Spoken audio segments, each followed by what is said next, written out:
팔레스타인 무장정파 하마스와 이스라엘 간의 교전으로 인한 사망자가 1,800명을 넘었습니다. 가자 지구를 전면 봉쇄한 이스라엘은 하마스가 공격한 국경 마을을 공개했는데 영유아 시신들도 여러 구 나왔다고 외신들이 보도했습니다. 기정훈 기자의 보도입니다. 가자 지구와 맞닿은 크파르 아자 지역. 국경 역할을 하던 철조망은 동강났고 불타버린 차량과 벽에 가득한 총탄 흔적이 전쟁의 참혹함을 말해줍니다. 폐허가 돼버린 민가에서 희생자들의 시신이 계속해서 실려 나옵니다. You see the babies, the mother, the fathers in their bedrooms, in their protection rooms, and how the terrorists kill them. It's not a war. It's not a battlefield. It's a massacre. It's a terror activity. 한 현지 언론은 영유아 시신이 40여 구가 발견됐는데 그 가운데 참수된 시신도 있었다고 보도했습니다. I remember going through 9/11 and waking up the next day, the next week in a daze, and everything had changed, and it's the same thing again, but worse because we're such a small country, and proportionally this would be 25,000 people dying in America. 이번 전쟁을 문명과 야만의 대결로 정의한 이스라엘은 가자 지구에 대한 공습을 이어갔습니다. 이스라엘군은 이번 공습으로 하마스의 내부 책임자인 자카리아 아부 마하마르와 경제장관 조아드 아부 슈말라 등 고위 간부 2명을 사살했다고 밝혔습니다. 충돌 나흘 만에 양측 사망자는 1,800명을 넘었고 부상자도 8천여 명에 이르는 것으로 파악됐습니다. 하지만 피해는 계속 늘 것으로 보입니다. 예비군 30만 명을 동원한 이스라엘에 지상군 투입이 임박했다는 관측이 나오는 가운데 하마스는 인질을 살해하겠다고 위협하고 있습니다. 여기에 헤즈볼라의 주무대인 레바논에서도 이스라엘의 로켓이 날아들며 확전의 우려를 키웠습니다. 이스라엘군은 레바논에서 15발의 로켓이 날아와 4발을 요격했고 10발은 인가가 없는 곳에 떨어졌다고 밝혔습니다. 또 헤즈볼라 소유의 감시초소 2곳을 탱크로 공격했다고 덧붙였습니다. AFP 통신은 하마스의 군사 조직인 알카삼 여단이 이번 공격에 배후를 자처했다고 보도했습니다. YTN 기정훈입니다. 이스라엘이 가자 지구 완전 봉쇄를 선언한 뒤에 물과 전기는 물론 모든 생필품 반입이 끊겼습니다. 거기에 이스라엘 공습이 1,300곳 넘게 계속되면서 가자 지구는 생지옥으로 변하고 있습니다. 국제법을 어긴 전쟁 범죄란 지적이 나옵니다. 류재복 기자입니다. 항구에 머물던 어선에서 불꽃과 함께 검은 연기가 치솟습니다. 이스라엘 미사일 공격은 지상과 바다를 가리지 않고 계속됩니다. 지금까지 가자 지군의 1,300여 곳이 폭격을 맞았습니다. 공습은 주로 주거 지역과 통신 시설 등에 집중되고 있습니다. احنا زي ما حكونا انه نخلق المنطقه الشرقيه اجينا لمكان امن لكن احنا فيش اي منطقه في قطاع غزه امنه زي ما انت شايف الضرب كان في كل مكان. 폭격을 피해 생존자 구조가 이루어지고 있지만 말 그대로 맨손뿐입니다. 이스라엘의 전면 봉쇄 방침에 따라 식수와 전기, 식량 지원이 완전히 끊겼습니다. 외부로부터 원조 물품 반입도 중단됐습니다. 주민 230만 명 가운데 80%가 인도적 지원에 의존했는데 살 길이 막막해졌습니다. 벌써 19만 명이 살기 위한 피난길에 올랐습니다. أجمل حي أجمل منطقة خربوها الله ينتقم منهم حسبي الله ونعم الوكيل عليهم. 살 길을 차단한 채 폭격을 이어가는 이스라엘에 국제사회 걱정의 목소리가 커지고 있습니다. 정당한 군사적 필요성이 있을 때만 지역 봉쇄와 물품 이동 제한이 가능하다며 국제법을 어긴 전쟁 범죄에 해당할 수 있다는 것입니다. The imposition of sieges that endanger the lives of civilians by depriving them of goods essential for their survival is prohibited under international humanitarian law. 세계보건기구는 최소한의 생필품이 접근할 수 있도록 인도주의 통로를 열어줄 것을 호소했습니다. YTN 유재복입니다. 유럽연합과 회원국들이 하마스의 이스라엘 기습 공격을 테러로 규정하면서 팔레스타인에 대한 원조를 전면 중단하고 나섰습니다. 하마스 공격으로 외국인들이 숨지고 실종되거나 인질로 잡혀 세계 각국이 자국민 보호에 비상이 걸렸습니다. 이종수 기자입니다.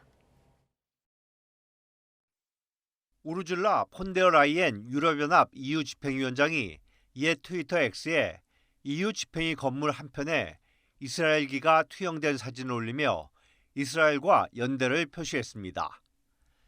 EU 집행위는 나아가 1조 원에 가까운 팔레스타인 개발 원조를 사실상 중단했습니다. The Commission is also currently assessing how the recent tragic events might affect our current and our future development assistance. 유럽연합 최대 경제대국 독일과 오스트리아도 재정 지원을 거두기로 해 해외 원조로 생계를 유지하는 200만 명이 넘는 가자지구 팔레스타인 주민들이 심각한 상황에 놓이게 됐습니다.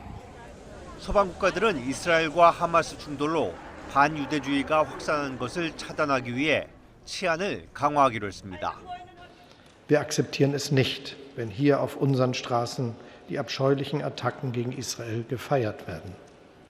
하지만 러시아는 중국과 마찬가지로 팔레스타인을 독립시켜 이스라엘과 분쟁을 해결하자는 하마스의 주장, 두 국가 해법 지지를 분명히 했습니다. Лига арабских государств может сыграть определяющую роль в комплексном оздоровлении региональной обстановки, поощряя эти процессы. 하마스 공격으로 미국을 비롯한 외국인들이 사망하고 실종되고 인질로 잡히면서 각국이 자국민 보호에 총력을 기울이고 있습니다. 서둘러 군용수송기와 민항기를 급파해 귀국시키고 희생자 시신을 본국으로 수송하는 한편 한라인을 개설해 자국민 소재를 파악하며 지원책 마련에 동분서주하고 있습니다. YTN 정수입니다. 우리 교민분들이나 또 기업 관련 피해가 있는지 이것도 참 걱정되는 상황인데 가자지구 인근 지역 그리고 또 가자지구 안에도 우리 교민이 있는 것으로 들었습니다. 그분들 관련해서 혹시 소식을 들으셨나요? 괜찮은 상황인가요? 어떻습니까?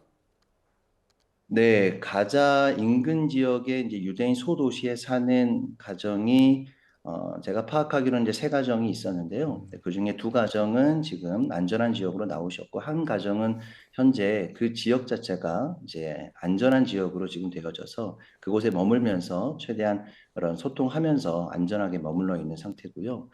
가자 지역 안에도 한국 국적의 분이 계시다고 하는 이야기는 들었는데 예. 정확하게 소통하는 것은 아니어서 아마 대사관을 통해서 네, 연락이 좀 되어지고 있다고 생각이 듭니다. 예, 가자지구 인근에 거주하고 있는 교민분들과는 소통을 하고 계시고 지금 안전에는 문제가 없는 것으로 알고 있다. 네. 예, 이렇게 설명을 해주셨고요. 자, 그러면 지금 23년 동안 이스라엘에 거주하고 있다고 말씀해 주셨는데 지금과 비슷한 상황은 이제 경험을 해봤다고 말씀하셨지만 지금 정도의 이런 위험을 좀 느꼈던 적이 있으셨나요? 사실 이제 이번은 다른 그런 상황과는 조금 다른 양상이 좀 있었습니다. 그러니까 그전에는 물론 로켓 공격도 2021년도에도 있었고 또 수천 발의 로켓이 떨어지는 경우도 있긴 했지만 이번 같은 경우는 이제 피해가 굉장히 컸던 이유가 단순히 로켓 공격뿐만 아니라 지상으로 이제 분리장벽을 뚫고 철조망을 뚫고 게릴라전으로 들어왔고 그리고 또 바다 쪽으로 들어오고 땅굴로 들어오게 되면서 동시다발적으로 이게 들어오게 되면서 피해가 굉장히 컸던 것 같고요. 그리고 또 한 가지는 이제 모든 이스라엘이 지금까지 상황 가운데는 미리 이거를 정보라든가 또 미리 대처할 수 있는 것들이 굉장히 빨랐는데 이번엔 그런 대처가 좀 늦으면서 예. 또 피해가 좀 커서 그런 부분에서는 네, 좀 이전과는 좀 다른 양상의 피해들이 좀 컸던 것 같습니다. 예. 인명 피해 관련해서도 지금 수시로 상황이 더 심각해져 가는 것으로 보이는데 현재 언론을 통해서 전해지는 소식도 궁금합니다. 피해 내용과 관련해서 지금 어떤 내용들이 전해지고 있나요? 현재까지 뭐 로켓이 거의 이제 5,000발 정도의 로켓이 지금 떨어졌다고 보고요. 또 이스라엘이 이번 사실 이제 7일 날 지난 7일 날 공격이 시작된 날이 1973년 욤키푸르 전쟁이라고 하는 대속죄일 전쟁의 50주년이 되는 날이었습니다. 그래서 유대인 이제 이스라엘 언론에서는 그 욤키푸르 전쟁 이후로 가장 많은 사상자와 가장 많은 피해를 입은 안타까운 전쟁이다라고 지금 소식을 전하고 있는데 그 가운데 지금 현재 사망자가 이제 900명 이상으로 지금 집계되고 있고 부상자도 거의 3,000명 가까운 부상자가 나오고 있다 보니까 그런 이제 소식들이 전해지고 있고요. 가장 큰 것은 현재 이제 인질이 150명 이상의 지금 다국적 사람들과 유대인들이 지금 끌려간 상황이라 그런 부분이 가장 지금 크게 언론으로 보도되고 있는 상황이죠. 예. 뭐 일부에서는 인질 협상이 진행되고 있다 이런 얘기도 들리던데 현지에서도 인질들과 관련해서도 새롭게 전해지는 소식이 있습니까? 사실 이제 이 인질들 안에는 외국인들도 이제 포함되어 있어서 이것이 이제 국제 문제로 번지지 않나라고 하는 걱정을 많이 하고 이제 있습니다. 그리고 이제 이 인질이라고 하는 것은 물론 뭐 정치적인 문제니까 저희는 잘 알지 못하지만 마지막 결국은 이제 인질 협상들 현재 팔레스타인 내에 있는 또 수감되어져 있는 사람들의 이제 인질과의 협상들을 위한 것이다라고 이야기를 많이 하고 있는데 저희로서는 이 모든 이 끌려간 상황들이 사람들이 안전하게 돌아올 수 있도록 그렇게 좀 기대를 하고 있습니다. 예, 회장님 교민분들 같은 경우는 일단 상황을 좀 예의주시하고 계신 그런 상황이라고 말씀해 주셨고 단기 체류 중인 한국인들 같은 경우에 이제 순차적으로 귀국을 하게 될 텐데 단기 체류하고 있는 한국인들 같은 경우에 모두 지금 현지를 벗어날 계획이 세워져 있고 그게 공유되고 있는 상황입니까? 사실 그 성지 순례객으로 오신 분들은 단체로 오셨기 때문에 여행사를 통해서든 이렇게든 이제 연락들이 취해지는 그런 루트들이 있었는데요. 단기로 개인적으로 이제 오신 분들은 어떤 분들이 어디에서 현재 거주하고 있는지에 대한 좀 이 신원 파악이나 위치 파악이 조금 쉽지는 않았던 것 같습니다. 그래서 그런 분들이 이제 일단은 대사관으로 연락을 하면 대사관에서 이제 긴급으로 만들어진 카톡방 안에서 현재 이 이스라엘에 되어지고 있는 소식들을 좀 공유하고 있는 것 같고요. 그래서 이제 마련되고 있는 추가 항공편이 있으면 그렇게 이제 와서 함께 출발할 수 있도록 그렇게 정보들을 공유하고 있는 것 같습니다. 혹시 뭐 현지에서 아직 어디에 있는지 정확히 파악이 안 됐다거나 좀 안전 여부가 확인되지 않았다거나 이런 단기 체류객이 있는지 혹시 이런 얘기가 뭐 돈다거나 들은 내용이 있으십니까? 저 개인적으로는 아직은 잘 모르겠고요. 근데 아마 대사관을 통해서는 그런 부분들이 좀 파악이 되지 않을까 싶습니다. 왜냐하면 이게 이제 들어오는 입국 그런 이제 기록들이 있기 때문에 그 입국 기록을 통해서 들어왔는데 현재까지 신원 파악이 되지 않은 분들에게는 한국이라든가 또 여기를 통해서 연락을 계속적으로 취하고 있는 것을 알고 있습니다. 예, 알겠습니다. 회장님 마지막으로요. 지금 현재 계신 교민분들과 그리고 체류하고 있는 한국인들을 위해서 가장 지금 이 순간 필요한 게 있다면 좀 한 말씀 부탁드립니다. 첫 번째도 안전이고 두 번째도 안전인 것 같습니다. 그래서 지금으로서는 우리가 이제 한국 정부나 대사관하고 좀 소통을 하는 것과 또한 여기에는 한국 교민들이 서로 또 도울 수 있는 일들이 있다면 또 언제든지 또 도우는 마음으로 지금 계속 서로 이야기를 하고 있습니다. 그래서 정부의 지침뿐만 아니라 상황들을 지켜보면서 가장 중요한 것은 현지 상황들을 빠르게 파악하고 또한 저희가 뭐 이동해야 되거나 아니면 떠나야 되거나 어디를 또 머물러야 되거나 하는 것들을 빨리빨리 저희가 또 결정하고 또 거기에 잘 따르는 것이 가장 중요한 것 같습니다. 예, 알겠습니다. 지금까지 이스라엘 한인회 최완병 회장과 현지 상황 알아봤습니다. 네, 회장 오늘 어려우신데 연결 감사드립니다. 네, 감사합니다.